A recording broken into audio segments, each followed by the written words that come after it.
बिस्मिल्लाहिर्रहमानिर्रहीम। सो अब हम कंटिन्यू करेंगे रिफ्लेक्शन से रिपल टैंक में। रिपल टैंक की तफसील हम पिछले लेक्चर में हम पढ़ चुके हैं कि वो कैसे काम करता है, कैसे उसमें वाइब्रेशंस क्रिएट करते हैं, वेव्स को हम मुआयना करते हैं। अब हम पढ़ेंगे रिफ्लेक्शन के बारे में। पहले तो हम रिफ्लेक्शन होती क्या है उसकी प्रॉपर डेफिनेशन पढ़ लेते हैं। लिखा हुआ है अ phenomena in which a wave travelling in one medium. एक ऐसा मज़हर, एक ऐसा फिनोमेना जिसमें हम देखते हैं कि एक वेव ट्रैवल कर रही है एक मीडियम में। बेसिकली मीडियम क्या है, बच्चों को मीडियम का ही नहीं पता। मीडियम एक ऐसा सोर्स है जिस पर एक वेव ट्रैवल करती है। मिसाल के तौर पर एक एयर है, साउंड वेव उस पर ट्रैवल कर रही है तो वो उसके लिए एक मीडियम है एक जगह से दूसरी जगह जाने के लिए। और एक मीडियम से बहुत सारे मीडियम्स होते हैं। अब उनमें फ़र्क कैसे, जैसे एक स्टील रॉड एक मीडियम है एक वेव के लिए, वाटर एक मीडियम है एक वेव के लिए। इन सब में फ़र्क कैसे होता है कि वो दूसरा मीडियम है, ये एक और मीडियम है, ये एक और मीडियम है। मीडियम्स में फ़र्क हम उसकी डेंसिटी से करते हैं। मिसाल के तौर पर एक स्टील एक अलग मीडियम है, वाटर एक अलग मीडियम है। हम इसका तफसील से हम पढ़ेंगे जब मैं इसकी डायग्राम्स बनाऊँगा। तो अब आप देखें कि अगर एक वाटर, फर्ज करें वाटर में ट्रैवल कर रही है एक वेव, ठीक है, ट्रैवलिंग इन वन मीडियम, तो आप समझ लें एक मीडियम वाटर में ट्रैवल करें क्योंकि हम रिपल टैंक को डिस्कस कर रहे हैं। Falls on the surface of other medium, तो वो किसी दूसरे मीडियम की सरफेस से टकरा जाती है। अब दूसरा मीडियम कुछ भी हो सकता है, हम गिलास रखते हैं या एक स्टील रॉड रखते हैं या एक लकड़ी का एक बॉक्स रखते हैं, तो ये दूसरा मीडियम होगा। पहला मीडियम वाटर है, दूसरा मीडियम कोई भी दूसरा मीडियम हो सकता है। फर्स्ट करें हम स्टील रॉड रख देते हैं, तो ये दूसरा मीडियम है, उसकी सरफेस से टकराती है तो होता क्या है, होता ये है इट बाउंसेस बैक, वो वापस पलट कर आ जाती है। इस फिनोमिना को रिफ्लेक्शन कहते हैं। बट कंडीशन ये है कि angle of incident angle of reflection के बराबर होता है। एंगल ऑफ इंसिडेंट क्या है, एंगल ऑफ रिफ्लेक्शन क्या है, वो हम देखते हैं। सबसे पहले हम देखते हैं कि हमारे पास एक रिपल टैंक पड़ा है, तो मैं यहाँ पर एक स्टील रॉड रख देता हूँ या कोई भी एक ऐसा मीडियम तिरछा करके एक मखसूस सर्टेन एंगल पर रखता हूँ, क्योंकि अगर मैं डायरेक्ट रखूँगा, बिल्कुल सीधी रखूँगा, तो हम रिफ्लेक्शन को ऑब्जर्व नहीं कर सकेंगे। इसलिए एट अ सर्टेन एंगल पर हमें रखनी पड़ती है। अब यहाँ पर जैसे ही मैं स्विच ऑन करूँगा ये मोटर मूव करना शुरू कर देगी, जिसकी वजह से वाइब्रेशन क्रिएट होगी और पानी में थरथराहट की वजह से ट्रांसवर्स वेव्स प्रोड्यूस होंगी इस तरह की। वो हम पीछे पढ़ चुके हैं सारा, बस मैं आपको गैस दे रहा हूँ। तो वो हमें कुछ इस तरह से नज़र आएंगी जाती हुई।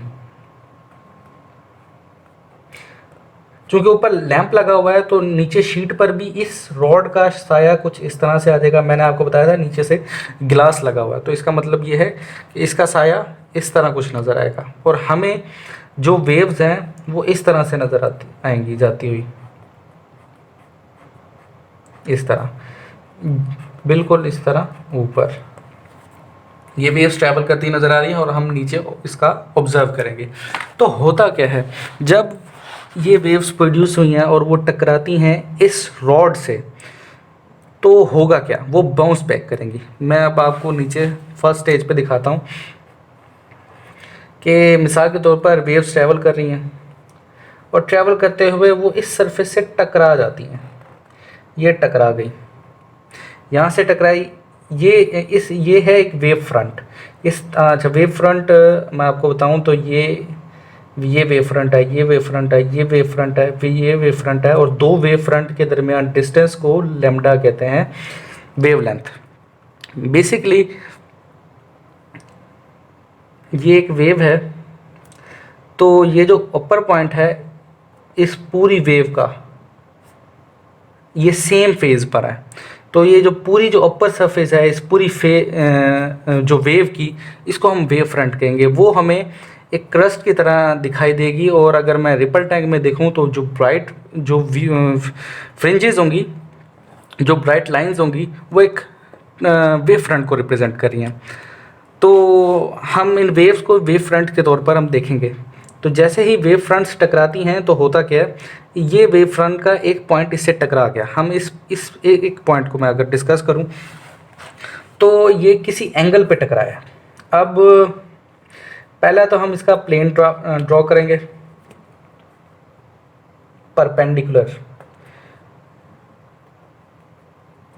अब ये ऐसे आ रहा था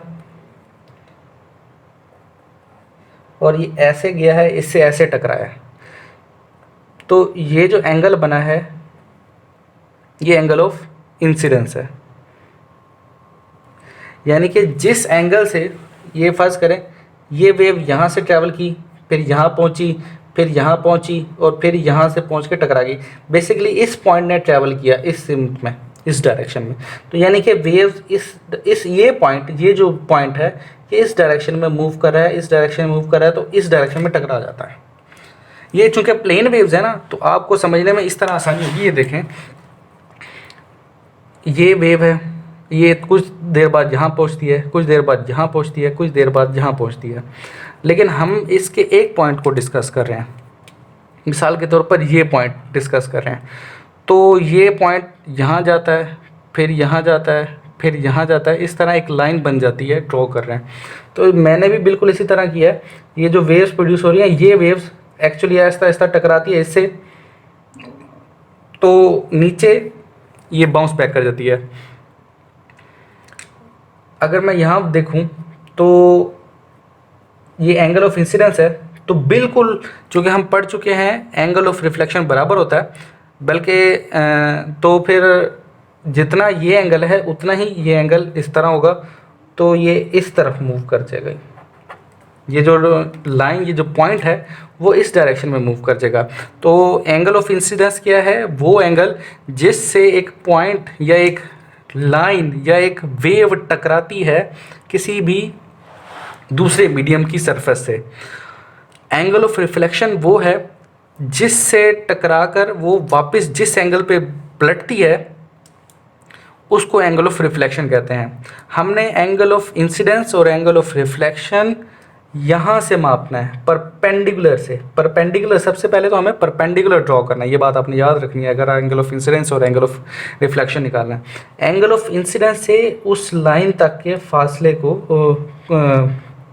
डिग्री में अगर हम मापें तो वो एंगल ऑफ इंसिडेंस आ जाएगा, और इसी तरह अगर ये मापें तो हमारे पास एंगल ऑफ रिफ्लेक्शन आ जाएगा।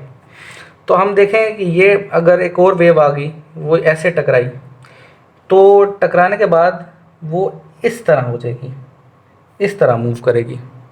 अगर ये वेव इस तरह टकराती है इससे, तो इस तरह हो जाएगी। यानी स्टेज 2 ये है। टकराने से पहले ऐसी थी, टकराने के बाद इस तरह हो गई। तो हम इस तरह ऑब्ज़र्व करते हैं रिफ्लेक्शन को, कि जैसे ही वाइब्रेटर ऑन करते हैं, एक वेव टकराती है जब दूसरे मीडियम से, तो इस तरह जा रही होती है, वो टोटल अपना एंगल चेंज कर लेती है। जिस एंगल से वो जा रही होती है, एंगल ऑफ इंसिडेंस, वो अपना total angle of reflection change कर लेती है। मैंने तो आपको एक पॉइंट सिखाया ना, अब इस वेव फ्रंट पर जितने भी पॉइंट्स हैं वो भी तो टकराएंगे, तो इस तरह ये पूरा एक फेज चेंज आएगा इसमें। ये पूरा ही एक अपना डायरेक्शन पाथ चेंज कर लेंगे, इसलिए जो इस तरह जा रहे थे वो अपना रास्ता इस तरह बदल लेंगे। तो उम्मीद है कि आपको समझ आई होगी। अगर आपका कोई सवाल है तो आप मुझे कमेंट सेक्शन में और पूछ सकते हैं, और मुझे ईमेल भी कर सकते हैं। शुक्रिया, जज़ाकल्लाह।